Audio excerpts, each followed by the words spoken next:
What is karma? The Buddha said it very simply. He said, intention is karma, cetana, volition. And this is a very important distinction because during the time of the Buddha, you had many other schools that had different ideas of what karma was. In the case of the Niganthas, who were the ancient Jains. So Jainism is an existing philosophy in India, founded by Mahavir, who I think existed sometime before the Buddha. I think they were almost contemporaries. And Jainism says that whatever action that we have done, intentional or unintentional, we must pay the price for that. And the Buddha comes along and he says, intention is karma. It is our intention that is the process of karma. It is the intention that determines how we experience karma. And so there are three types of karma: bodily karma, verbal karma, and mental karma. So bodily karma is the karma we do with the body through actions, through physical actions. Verbal karma is the karma through which, or karma that arises through speech, what we say with intention. And generally, most of us have intention before we speak. There are a few people who forget to think before they speak. So that's verbal karma. Mental karma is, as I was saying before, we have two types of thoughts. There are the thoughts that arise just like, the green of the grass, you see that, just like the sound of the birds, you hear that, and you can't change the greenness of the grass. You can't change the sound of the birds. You can't change the heat, or in this case, the coolness. So you can't change those thoughts. Those thoughts are coming and going. What you choose to do with those thoughts, you choose to engage with those thoughts. You choose to have a thought that is filled with ill will. You choose to have a thought that is filled with loving kindness. You choose to think in a certain way about a situation, person, thing, place, whatever it is. That's mental karma. So when we talk about the birth of new action, that's what we're talking about. The birth of mental karma, the birth of verbal karma, and the birth of physical karma. There's an intention before all that to do that particular karma. But karma can be used in different contexts. There's karma in the process of an action, an activity that we do, whether in thought, speech, or action, in terms of body. But there is another kind of karma, which is the inherited karma, the karma that we experience as a consequence of our previous actions. And that is known as vipaka. V-I-P-A-K-A, vipaka. That is the fruit of our actions, right? The fruit of our intentions. The way to look at karma, as we were discussing before, is old karma and new karma. What the Buddha has said is that old karma is to be experienced, is to be felt. It's the only way to go through it. It is to be felt and experienced. So this body that we use, the six senses through which experience arises, the mind, the faculties of the mind, all of this is old karma. The aggregates, all of that is old karma in terms of what we inherit moment to moment to moment. How we choose to utilize them is the new karma. So you can think of new karma as choice, but a specific kind of choice, which we'll get into. And old karma as the consequences of that choice. And so old karma encompasses ignorance, if you go even further, the asavas, ignorance, the sankharas or samskaras or formations, the vijnana or the divided knowledge or consciousness, nama rupa or mind and body, name and form or mentality, materiality, the sense bases themselves, the eyes, the ears, the nose, the tongue, the body, and the mind. Contact, eye contact, ear contact, nose contact, tongue contact, body contact, mind contact. And feeling, the process of seeing, hearing, tasting, smelling, touching, and thinking. All of this is old karma. And it's the formations that allow for that karma to be engaged with, allow for that karma to flow. They're the carriers of karma. And their termination is at feeling, at Vedana, feeling and perception. But if the mind sees every experience as this is me, this is mine, this is myself, if it engages with every experience from a sense of personal self, if it engages with every experience as this belongs to me, that this I am, right? This is me, then there is lack of mindfulness in that moment. The lack of mindfulness is the ignorance. The ignorance is the misperception of that which is permanent, impermanent as permanent. That which is suffering as happiness. That which is not self as self. That's the misperception.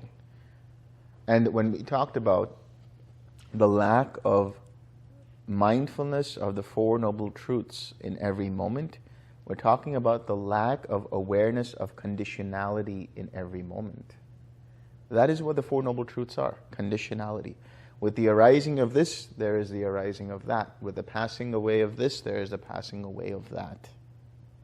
If you see it in this way, then your mind is disengaged from taking it as me, mine, or myself.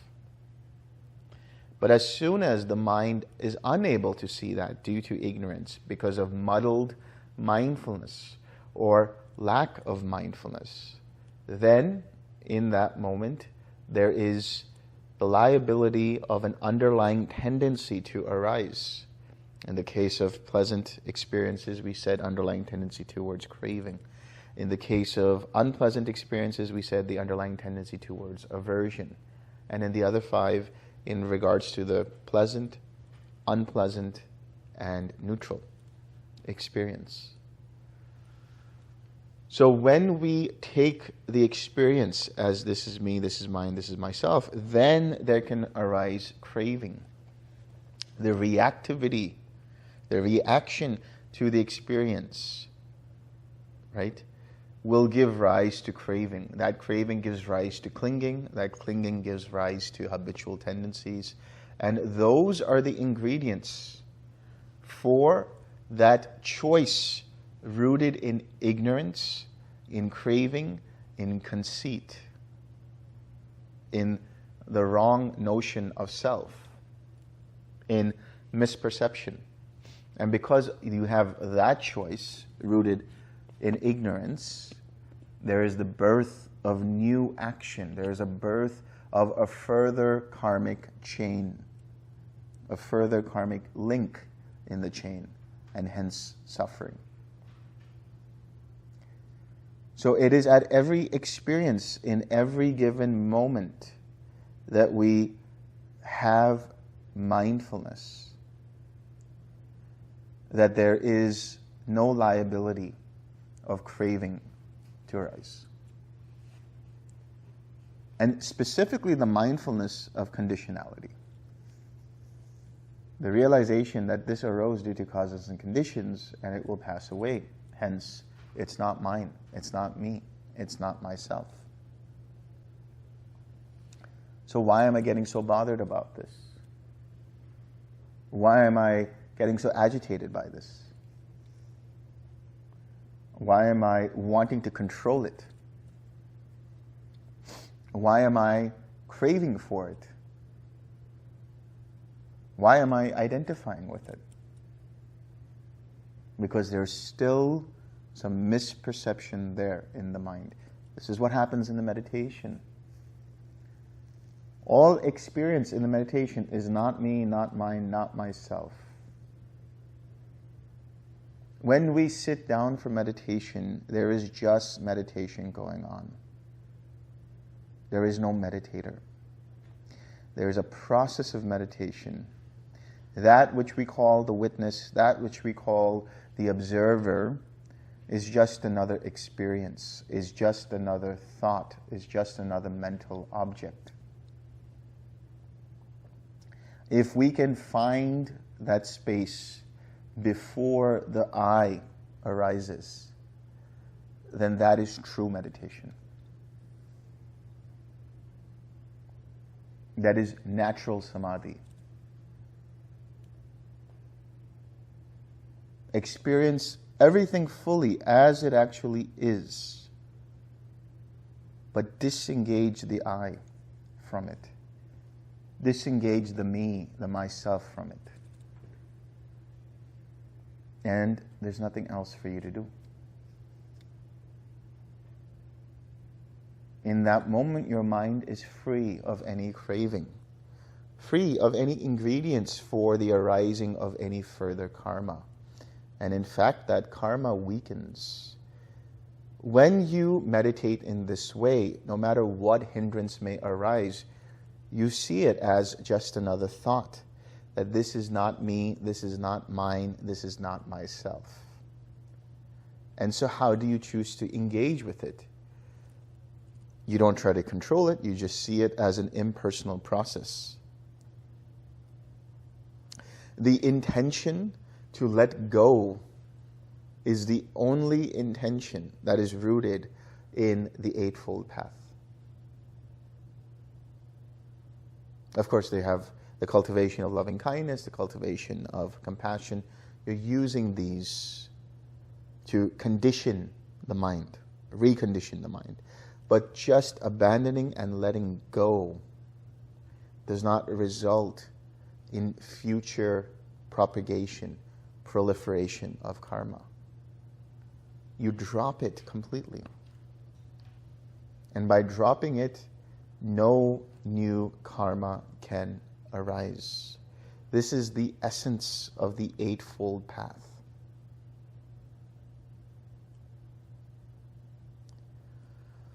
What is the Eightfold Path? This is very important to understand because this is what you will be following off retreat as well. You have been doing this all retreat, and should you choose to continue with this practice, then you must understand what the Eightfold Path is.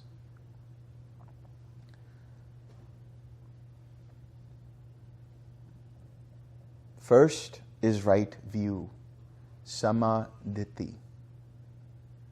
Samaditi means right view, right perspective, right understanding. There is the mundane and the supramundane right view. The mundane right view is the acceptance and acknowledgement of karma. There's a bunch of different factors in there, like there is mother and father. And what that says is we have our parents to be thankful for bringing us into this life, for the potential to experience total liberation. But more than that, it's also causation and conditionality. Our parents had their own parents, and those parents had their parents, and so on. So there is this conditionality and causality that's always going on. That there is meaning to our actions, our intentions. There's meaning in giving, in what is offered, in what is sacrificed, in what is let go. So there is this development of generosity, there is this development of letting go, there is this development of having the right understanding of action and consequence, causes and conditions. That there is this world and the other.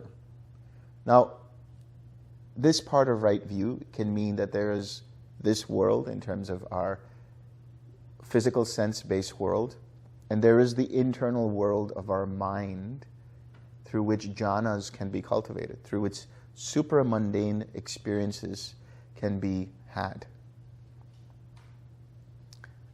There are teachers, there are guides, there are ascetics, there are practitioners who have walked this path and teach the noble path. And that's also part of right view. This is the mundane right view. The supramundane right view is the understanding of the Four Noble Truths. How do you understand it? How do you cultivate that? By understanding what suffering is. You recognize when the mind is suffering in that moment. By abandoning the factors leading to that suffering, the causes and conditions, by dropping them, by letting them go, by relaxing them, namely craving, which is an abbreviation for the links of dependent origination. The third noble truth, by doing so, we realize for ourselves here and now Nibbana. We realize dukkha nirodha, the cessation of suffering. And the fourth noble truth, we cultivate and develop and perfect the Eightfold Path.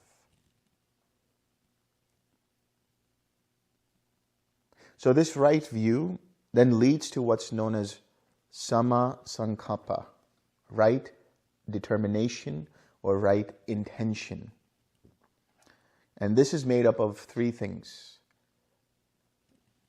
renunciation, non-ill will, and non-cruelty. When we mean renunciation, we mean having an attitude of this is not me, this is not mine, this is not myself. An attitude of disengagement, an attitude of fully immersing in the experience without adding the sense of self to it. Completely engaging. In the seeing, there's only the seen. In the hearing, there's only the heard. In the sensing, there's only the sensed. In the cognizing, there's only the cognized. In the meditating, there's only the meditation. Let go of the desire to control. That's the ultimate renunciation. The second part of that is non-ill will.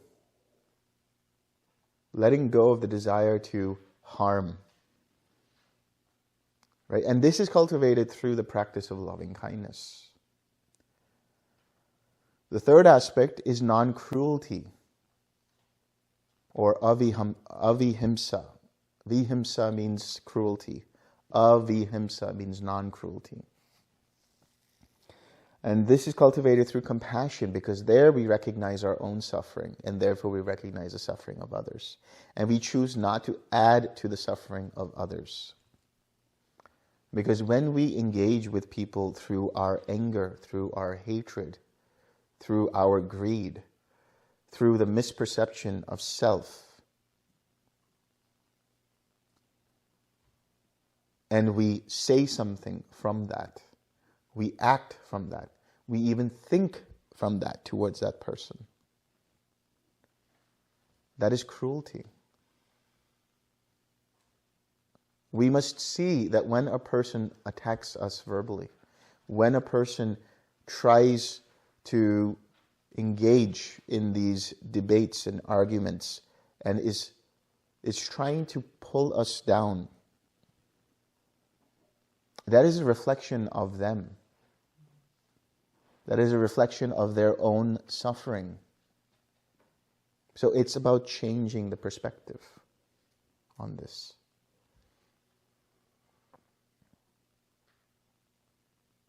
And this is enabled through when we stop looking from the lens of a personal self, from an egoic self, and realizing that this person too is suffering. Is it possible to say one or two words to soothe their suffering? Or is it possible to just disengage and save them the trouble and pain of adding to their own suffering?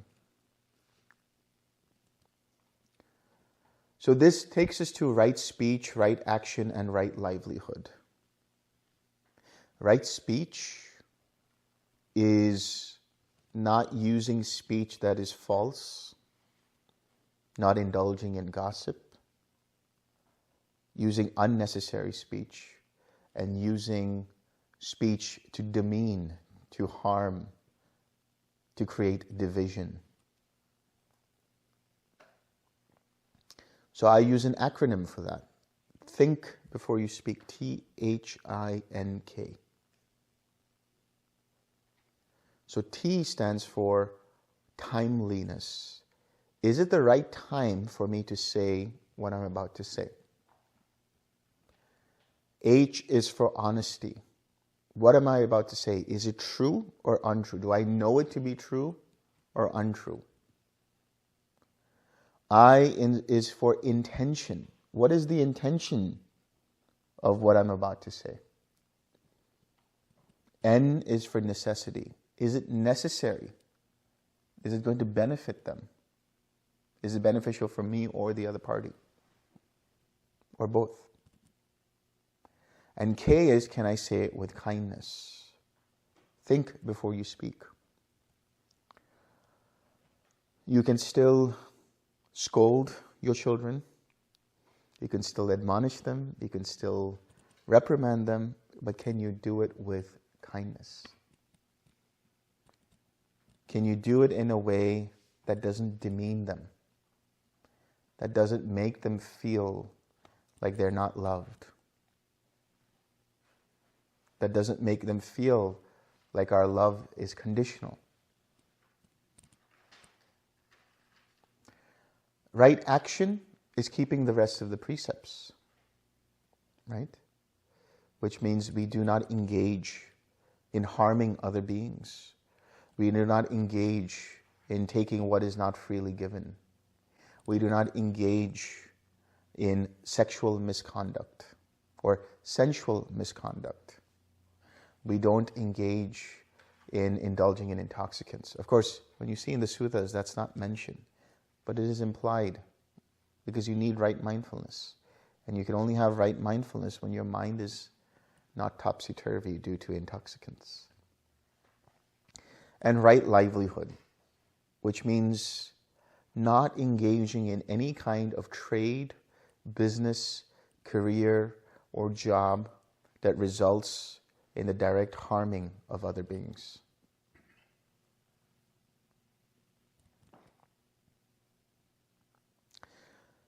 This then leads to right effort.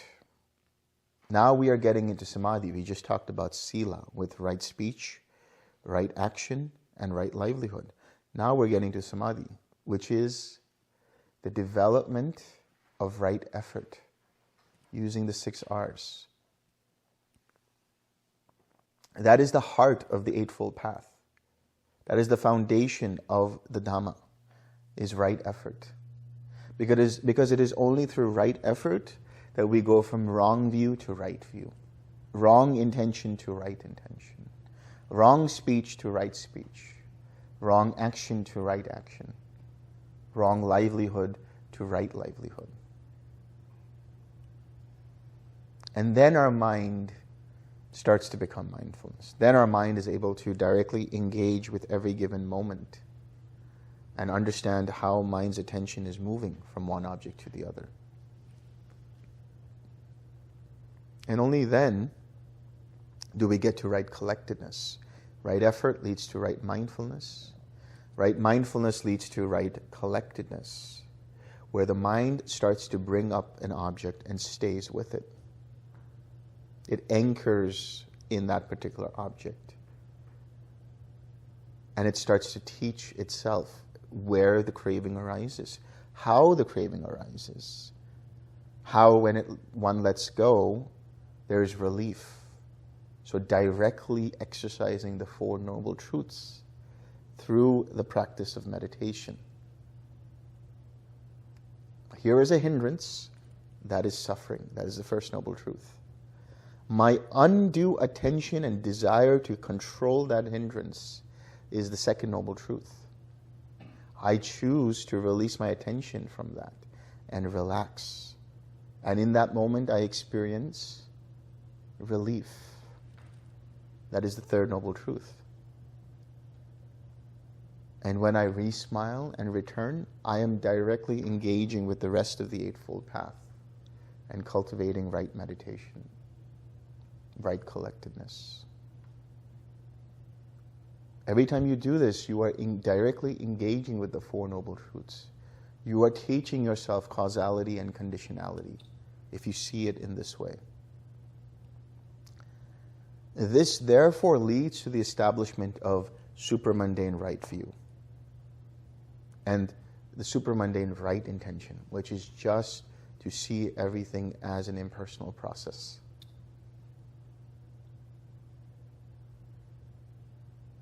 And that's part of panya, wisdom.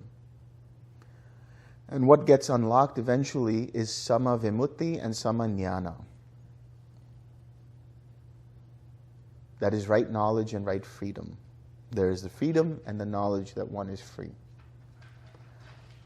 Engaging with the Eightfold Path in this way is leading directly to the cessation of further karma. That is the tool set required for disengaging with karma.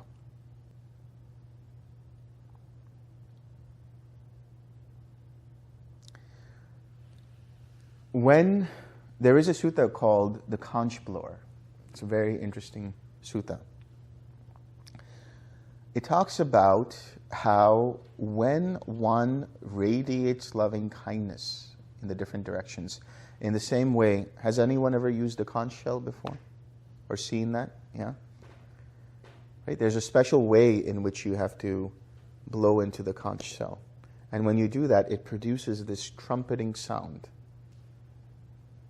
Right? And that sound vibrates through the air in different directions. So the Buddha likens that to radiating loving kindness.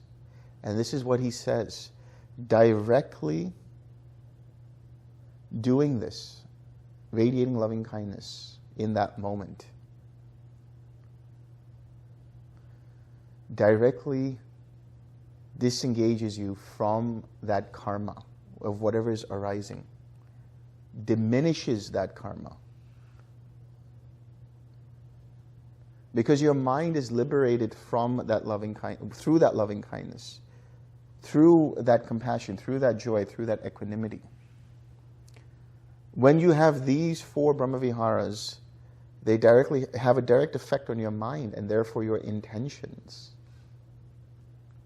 So there's total awareness of every given moment, which means no craving can push through to clinging, to push through to becoming, to push through to the birth of new karma.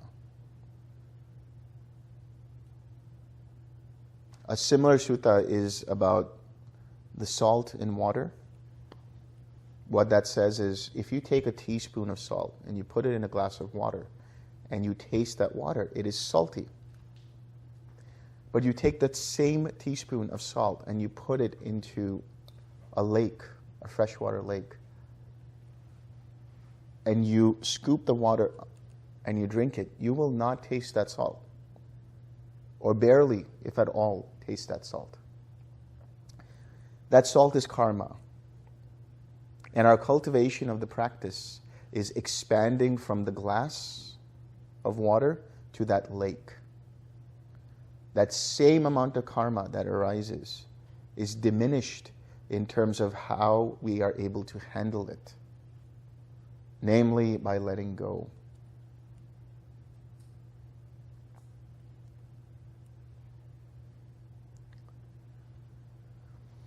Now, it's also important to understand that karma is not everything. There is a sutta called the Molya Sivaka Sutta, in which the Buddha says that there are those who will say, oh, I am in this place with this knee pain because 542 lifetimes ago I kicked someone and now I'm experiencing knee pain. Right? To even think in those terms, or to even say that to someone, is so ignorant and non-compassionate. How does it resolve anything? So what the Buddha says is that instead of looking at it from that angle and from that perspective, understand that karma is in every moment. And you can only engage with karma in every moment. Yes, there are causes and conditions preceding that, but what of it? If you try to find all the causes and conditions, as the Buddha says, your head will explode. And he doesn't mean that your mind will be blown, he means your head will literally explode. Because you are trying to figure out something that has so many different connotations and possibilities, and you're trying to find a single source of how that karma arose. And all you will see is further causes and conditions, which were then led on by previous causes and conditions, which were affected or have been affected by even further previous causes and conditions. And it is a fool's errand for us to do that. It makes no sense. It's impractical. So what does he say? Directly engage with karma in the present moment. What can I do about this karma? So he talks about the two darts in another sutta. He says, it's like you get pierced by one dart, and that's the actual experience of karma. And the second dart is mental, where you have a reactivity to that karma. And it's like you don't think about where this dart came from. You don't think about who shot that dart, how it was made, what kind of material that dart is. You are just concerned with, how the hell do I get this dart out? Right? That's it. It's in the present moment. How do I deal with this karma? Furthermore, in that Molya Sivaka Sutta, he says there are other factors and other experiences that are not directly karmic in nature. Like diseases of the body. He talks about the three humors. So for those who are aware, in yoga and Ayurveda, we have the three types, right? We have Pitta, Kapha, and Vata. Those are the three humors. So those have to do with the imbalances in the body. And those lead to certain diseases or illnesses. And that's what the Buddha is saying. Due to disorders of the bile, disorders of phlegm, disorders of whatever the third one is. Heat, probably. Whatever it might be. But those disorders are directly causing some kind of imbalance in the body. And a mixture of those causes another disimbalance or imbalance in the body. Did you cause that? Did you directly affect that? It just arose because of the weather, the conditions, whatever had happened. Speaking of which, the Buddha also says that. The weather, the climate, that's another factor that's not in your control, but that's what's present. Nobody expected so much rain to be there last night and yesterday. But there it was. Did anybody call upon it? Call for it? Did they speak to the rain gods and say, it's time for rain? It is just the climate. That's just the way it is. Likewise with our environment, the society that we grow up in, the things that we pick up from that. And assaults, right? Unprovoked assaults, attacks. When you're, let's hope that this doesn't happen. It's the last day of retreat. But you're walking down the road and there's a cottonmouth, right? And it bites into you. Did you cause that? It just happened to be there, got startled by you, and attacked you. Or some crazy mad person, right, decides to just go ballistic. We see this not all the time, but in America especially, most of the time.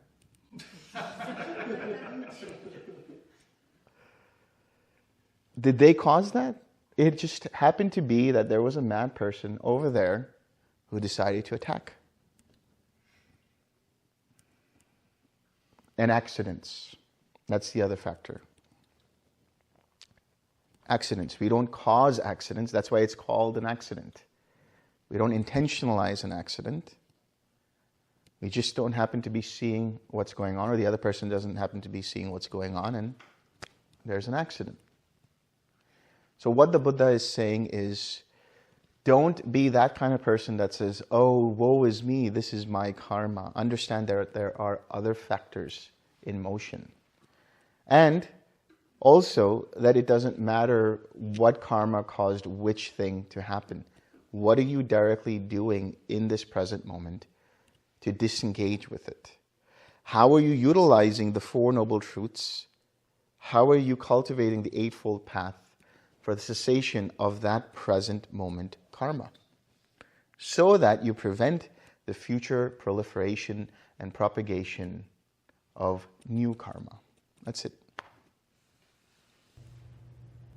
Okay, let's share some merit. May suffering ones be suffering free, and the fear-struck fearless be. May the grieving shed all grief, and may all beings find relief. May all beings share this merit that we have thus acquired for the acquisition of all kinds of happiness. May beings inhabiting space and earth, devas and nagas of mighty power, share this merit of ours. May they long protect the Buddha's dispensation. Sadhu, sadhu, sadhu.